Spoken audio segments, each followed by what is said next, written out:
noticed as I'm getting older, and I know I've mentioned this before, that it's harder to pick little pieces up. I don't know why that is. Mind you, I can't even pick them up with the tweezers apparently. But anyway, what I'm doing here is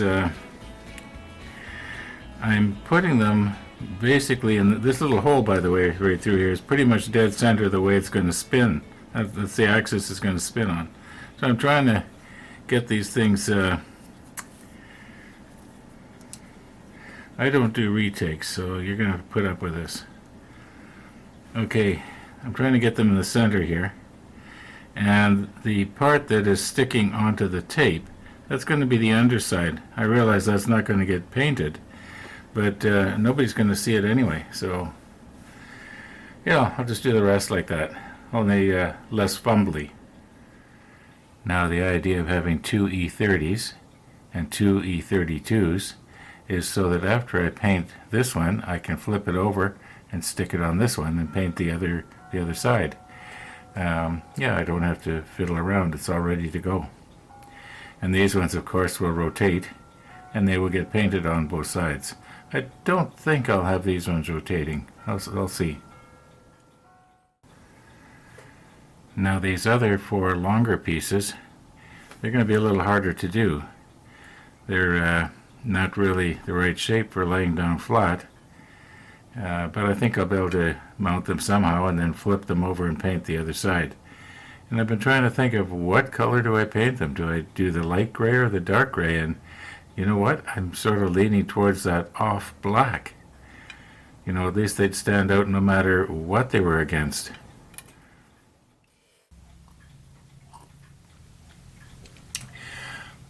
Okay, I just had another good sip of coffee here, and maybe I'm a little bit more awake now and paying attention. Anyway, I have reread my comments, and the Tony had meant, he didn't mean glue these pieces onto the part here. He meant glue them together, and then paint them, and then assemble them onto the part all as one unit. Okay, that makes a lot more sense. I hadn't read his first comment properly. Must be some sort of dyslexic thing I got going on. Anyway, let's try that. So we'll take these ones here, 26, 30, and 7, and we'll just try and glue them together and see if they want to hold together. I do know that the joints will paint a lot better, or it will look better, if I have them all glued together and then painted rather than try and glue them together after they're painted. Kind of hard to understand what I'm talking about here. Even I can't understand it. Just one more thing, as Columbo used to say. Andy suggested that possibly these do not have to be glued down onto this part right now, because there's going to be a mast go on right in here in step 53. Now, my only thinking is that if I wait until step 53 to put these on, you know, in other words, the mast will, as you can see in 53's plan, that it helps to support these pieces that are going to be straight up and down. But my concern is that after I glue the brackets for the boats and put the boats on, am I going to be able to wiggle these parts into place? I don't know. It's a thought, though. Okay, make sure we got our orientation right. Okay, this is E7, and it's supposed to mount in here, like this. Well, when the time comes, I'll get it to fit. Yeah.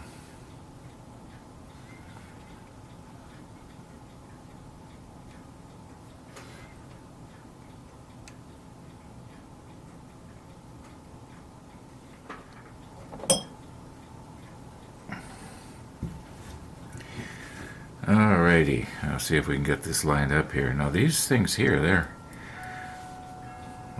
hurts. They're liable to snip that off. I'm going to have to rig something different up here.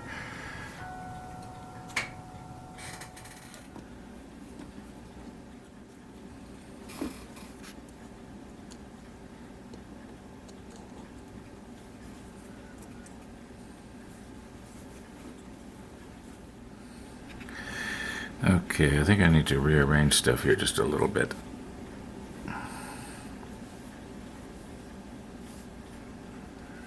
There, that's better. I can move around a little bit better. Oh, this thing here, I got this from Amazon. I thought it would be kind of like this, only it would have 6 of these instead of just 2. Don't get it. It's, I'm disappointed in it. Okay, now this piece here, as near as I can tell, it is. It doesn't matter which way it goes around. It's symmetrical. So let's see if we can maneuver this now so that. Okay, now those pegs.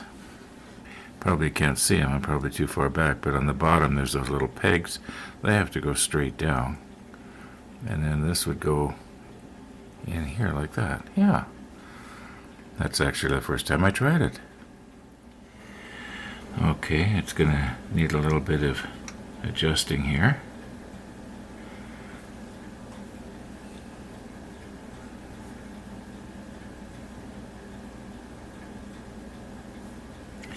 And I believe the pegs on the bottom there are facing straight down. And this piece right here is at right angles to this. Well, maybe not quite. Okay, and this is perpendicular, so this is at right angles to this. Yeah, everything runs at 90 degrees here, so it's, there's no weird angles that I have to worry about. And it looks okay to me. Now I would think if we put a little bit of extra thin right there, just in that gap, and then just close the gap and try and put just a very, very small amount so it doesn't dissolve a whole lot of plastic on me. You know what, I was thinking maybe this is a time for the super macro, and then maybe we could actually see the extra thin evaporating. Yeah.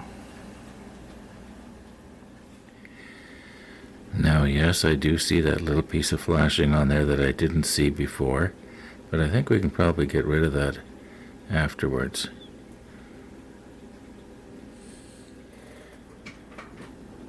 Okay, Ron, try not to bump anything out of line because we're looking at an area that's probably only about 4 millimeters high.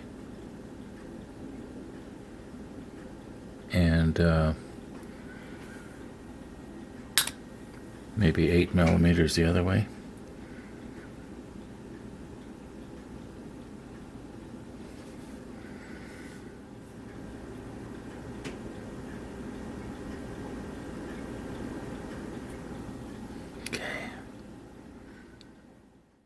Now I was trying very hard to sit very still so I didn't shake the floor, which would in turn shake the table, which would in turn vibrate everything multiplied by 30 times here.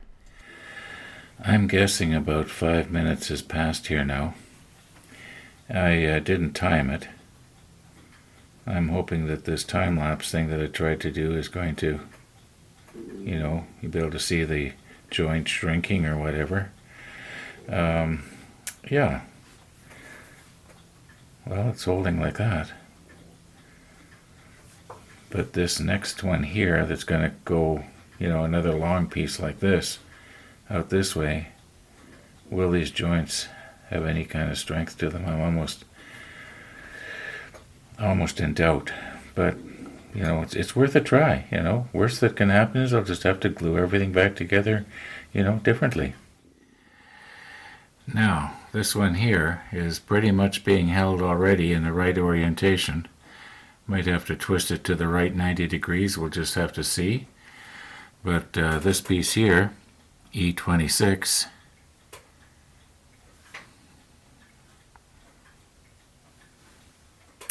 okay, it goes like that. Move this out of the way here. Re-grasp. Now if I can get it to go something like that. Yeah.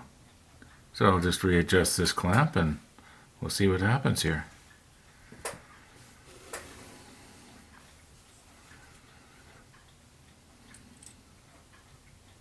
Oh, the reason I'm using these ones here is because they don't squeeze near as hard as these metal ones do. Well, that was a lucky break. I hope the rest of the day goes like that. All right. We won't use the super macro. We'll just put the regular macro on and try and show you this joint being glued together here. Well, let's do a dry run here. You know, I'm noticing what appears to be, wait till I get my hobby knife here so I can show you. Right there, a little bit of flashing, which is preventing this part here from going all the way up and sealing properly. There's a little hole in behind here. You probably can't see it because of this little piece of flashing. I'm going to see if I can carefully trim that off. Now I hope I've got that in focus so you can see it, and hopefully this is going to work. Well, I don't know if it did or not.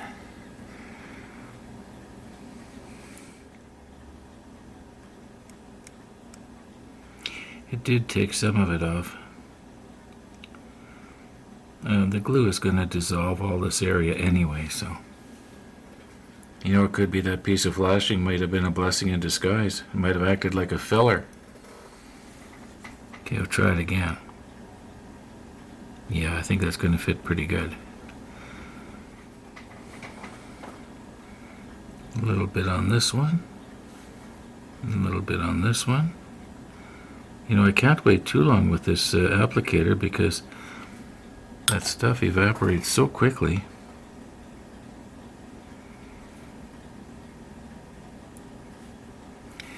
Maybe push it from behind, squeeze it together. Okay, let's leave that for about 5 minutes. I'm not going to do the time-lapse thing this time. I was a little disappointed the way that the other one came out. I didn't get to see the extra thin evaporating like I thought it would. So I'm going to take a little piece of Tony's model and we'll do another close-up. And yeah, it's almost like watching something out of a 1950s horror movie. Well, at least it sort of was to me. Okay, you may recognize this piece as something we used several months ago when we were learning how to use the airbrush. And I'm just going to take this little piece here and clamp it down. And I'm placing it in a spot where there's going to be some kind of definition, like right there where that little hole is. Okay, now the idea is I'm going to put a drop of extra thin right there at the end of this part where the hole is. Whoops. I don't do retakes. Okay, I'll try not to knock the clip off this time. Anyway, right there where the little hole is, right there. And we'll move in nice and close, and we'll see, you should be able to actually see the extra thin dissolving the paint, little particles of paint swimming around in the extra thin. Well, you're going to see it. And if it doesn't work out, I'm not going to show it to you. Okay, very carefully now. One little drop right in that hole.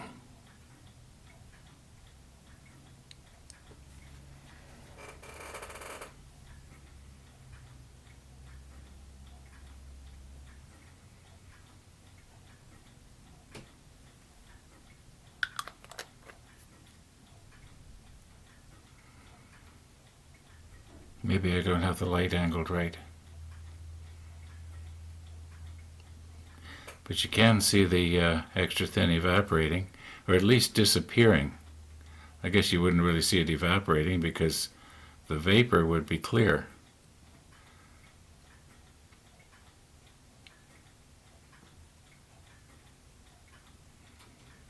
All right, I said I wasn't going to use time-lapse. Maybe I will. Speed it up a bit here. You know, I was thinking that maybe I could adjust my light just a little different here. And I'm going to put another drop on there, just a little more this time.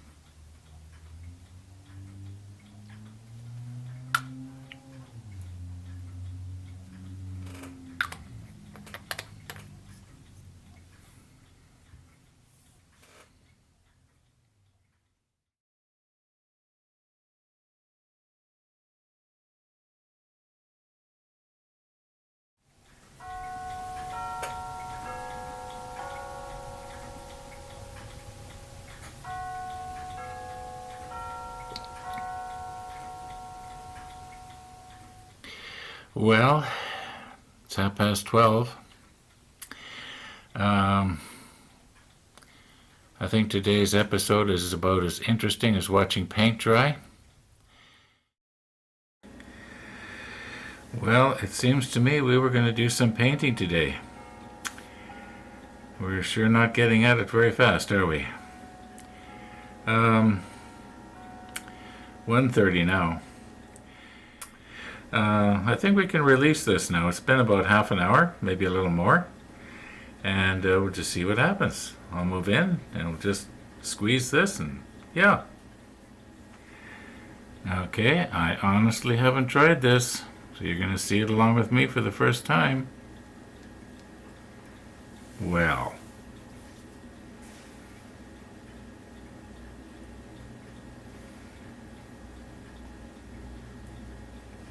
Yeah, it's supporting its own weight.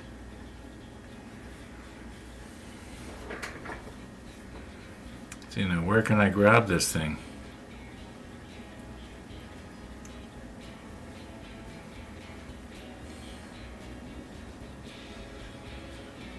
Okay.